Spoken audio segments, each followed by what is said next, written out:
I may look like a model who's actually advertising Angry Bird drinks, but there's a reason why I'm holding two soft drink cans with Angry Birds on it. The reason is Angry Birds come from Finland, and the next phone that I'm about to show you also comes from that same country. And in Finnish, I've got to get the pronunciation right. Let me put these down. I've got to get the Finnish accent right because otherwise she is going to kill me. So let me get this right. It's supposed to be the Jolla phone. How did I do? Did I do well? You did well. No, you're not looking very impressed. Jolla? Jolla. You're doing really well. I'm doing very well is what she says.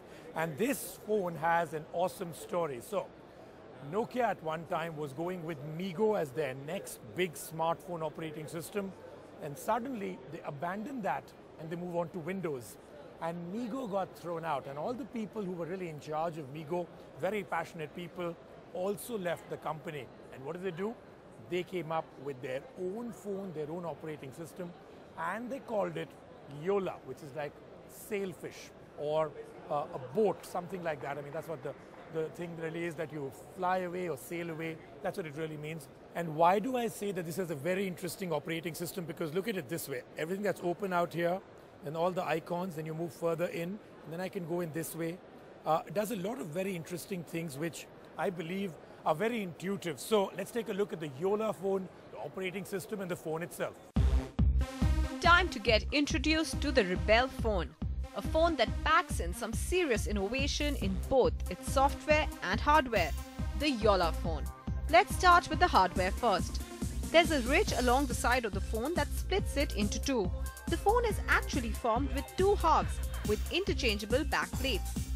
The plates don't just make your phone better looking, but they're also NFC enabled, so the OS adapts to the kind of cover attached.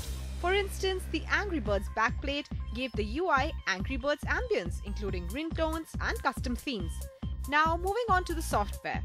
This is quite unlike Android and iOS, probably more BlackBerry-ish with swipe gestures. In fact, there are no buttons, not even the capacitive ones. It would probably get a little getting used to before you're entirely comfortable with the OS. Double tap the phone to unlock it.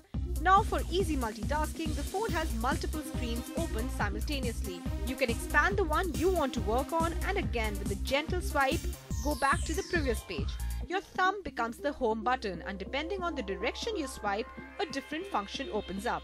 Sailfish is an open OS, and it can run Android apps as well using third-party app stores such as Yandex, which will give the phone an Android-like interface. In terms of specs, the phone has a 4.5-inch 540 by 960 pixel display. It has a 1.4 GHz dual-core processor and 16 GB storage. There's an 8 megapixel rear camera and a 2 megapixel front camera on the phone. Now when we reached the HTC stall at the Mobile World Congress, guess which was the one phone that they had on display? It was the HTC One. Yes, a one-year-old phone at the Mobile World Congress. But then, out of nowhere, they announced this, the HTC Desire 816. Now, we have not been allowed a complete hands-on of the device, but let me show you some of the key features. We weren't expecting this HTC biggie at the MWC and were taken by surprise to spot it hidden in a box. The HTC Desire 816 is a mid-range phone, so HTC has gone with a plastic build for it, but it maintains a premium feel. No complaints here. In looks and design, it in fact looks similar to the flagship HTC One. HTC's phablet is a 5.5-inch phone with a 720 by 1280 pixel resolution. These days, most big screen phones go for a full HD display, but HTC has stuck to a 720p display on the Desire 816. But the screen in no way disappoints. It's bright, clear with wide viewing angles. Like the HTC One, this too has stereo front-facing speakers. The rear has a 13 megapixel camera while the front has a 5 megapixel camera. A good combination in optics. The Desire 816 runs the Android KitKat OS with HTC Sense 5.5 UI skinned atop. The company will be launching a new version of the Sense UI soon. The phone runs on a 1.6 GHz quad-core Snapdragon 400 processor. It supports a micro SD card slot and has storage expandable to 64 GB.